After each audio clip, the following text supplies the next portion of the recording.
Hey friends, welcome back to the channel.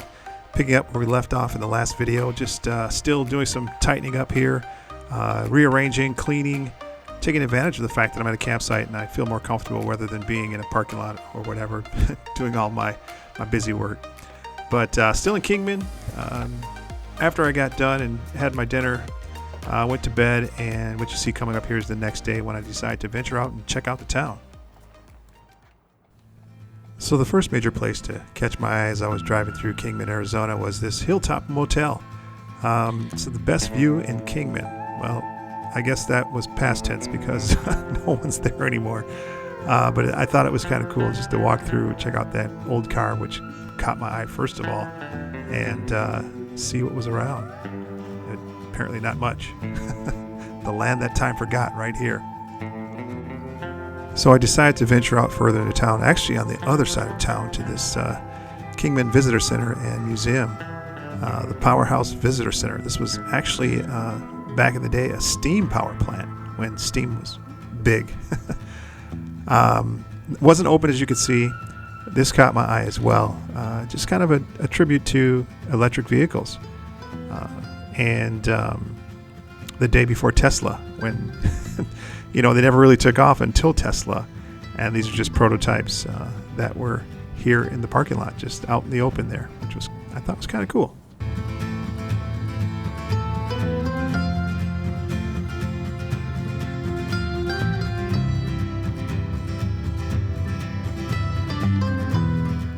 Then immediately across the street in Metcalfe Park here, train.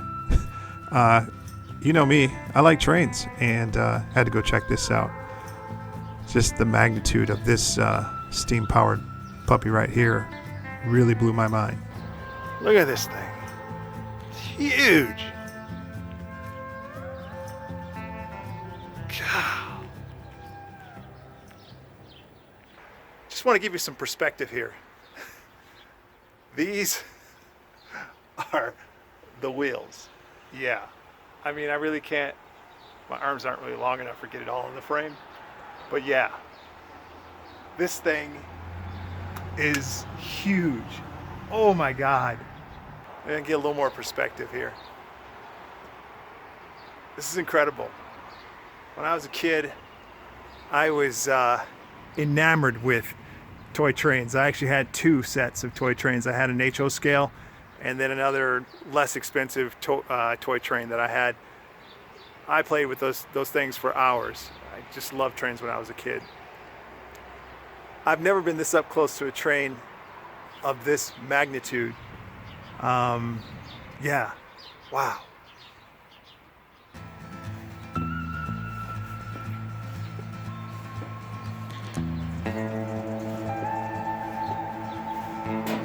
Wow. This is where the engineer did his work. Oh my goodness.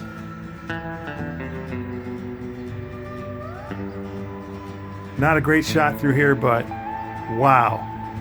It's nonetheless, I mean, sitting here looking at this, just trying to imagine what it would be like to operate this thing way back when. Incredible. And I can't even imagine the noise this thing would have made.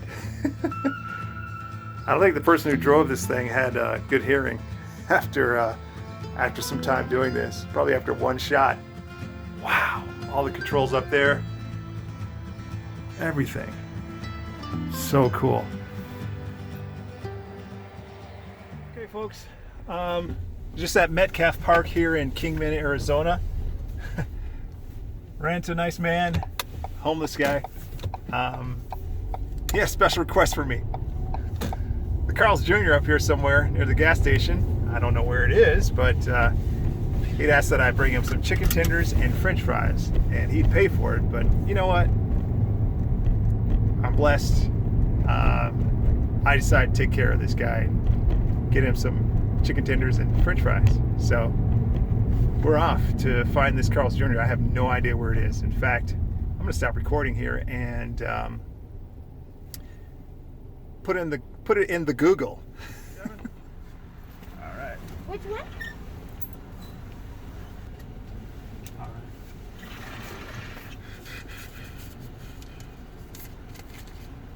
I'm really exercising some self-restraint because I'm not going to get anything to eat here today. I'm just treating somebody today. You need ketchup or sauce? How about ketchup? Yeah. There you go. Thank you kindly. Enjoy. Two. All right, we're out of here. Okay, drop food off for my friend who said his name was Howard Hughes, and he owned mostly everything around here. He started naming off 10 or 15 different establishments that he owned around here. So yeah, Howard Hughes is long gone, so that's not the Howard Hughes, in case you're wondering. But a nice man, very sweet guy. I'm glad I could buy him some lunch today. It's more blessed to give than receive. I truly believe that. And just across from Metcalfe Park was Mr. D's, local restaurant here serving good old American fare, burgers and fries and good stuff like that. This really caught my eye right here. Old classic car, police car actually. I'm not sure if it was of the period where they actually used this car or not, but it was cool nonetheless.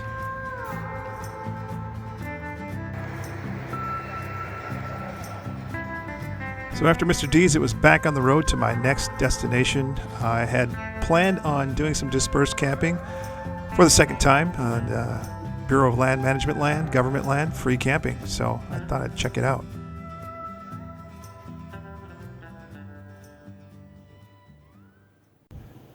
Okay, I just settled on some BLM land just outside of Havasu City, Arizona. And the surrounding is beautiful. However, it is a bit cluttered. It's right off of Interstate 95. So my thought is it may get a little crowded. It's already crowded to me, but it may get a little crowded once the sun goes down. People are looking for a place to get off the road for the night. So they do have, I think they have a pretty much a silent time of 10 a.m. to 6 a.m. So who knows? Maybe be quiet. I thought the highway would be pretty loud, but it's not too bad from where I'm at on this section of the BLM land. There's actually a lot more you can go out and venture on, but it's pretty gravelly, and I don't have the best tires on this vehicle for getting way out into nowhere, and I don't have any max tracks, so if I get stuck, I don't want to chance it. So maybe that's my next rig. All-wheel drive, four-wheel drive, what have you. But I'm just gonna sit around here, scope out, get some things prepared, scope out the territory. I may even look for something a little further, closer to my destination as well too. If I find something closer, I'll make a jump on that as well too. Good morning, friends. It is the next day. Yeah, I have the same clothes on, but I think that's what you do in van life. I should pull a Steve Jobs and just wear black and blue, black top, blue jeans on the bottom every day. Don't have to make any choices about what I'm going to wear. I left the campsite, didn't stay there last night. Number one, it was just way too busy. Two, a lot of activity with the four-wheelers, things like that. A lot of noise. But the main thing was there was no internet. I didn't even check that. I got all situated, as you can see in the video, comfortable. I'm like, you know what? If I just stay one night, that's great. Whatever. But to my surprise, yeah, there was no internet. It was spotty. I would get it in and out. I tried to move a little bit, a different spot when I was leaving. So if I could get it, I'll stay. But I could not get consistent internet. So back on the road. I'm now about 2 hours and 40 minutes west of where I was. I'm now in, I believe it's Barstow, California. And yep, I stayed at a KOA. It's what I know. It's I don't know, it's clean, it's organized, In fact, because it's off season, it's winter time, it's COVID, it's not even really crowded. The last couple I've stayed at have been pretty much next to empty, which is cool. So right now I'm kind of breaking my cleanse, kinda. I'm gonna have a little bit of coffee today. So I'm at Starbucks, and the drive-thru is about 6 miles away from my KOA site. It's actually just where I'm staying. It's just on the outside of town, 6 miles out. So here to get some coffee and then head back. I may even stay an extra day just because I'm familiar with it. It's comfortable.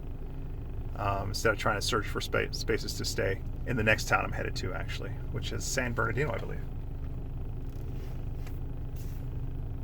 Let's get this coffee. Hi, good morning. Can I get you started with any food or pastries?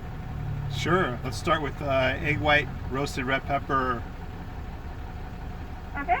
And for my drink, I'll have a grande half caffeinated almond milk latte, please. And that was almond milk? Yes, ma'am. Okay. Anything else? That should do it. Nice. Thank you. Thank you. And I'm easing my way back into the coffee thing with the half caffeinated. Don't want to jolt my system too much right now. Stay tuned next time, friends, when we wrap up this trip on Route 66 in beautiful Santa Monica, California. Love and peace. See you down the road.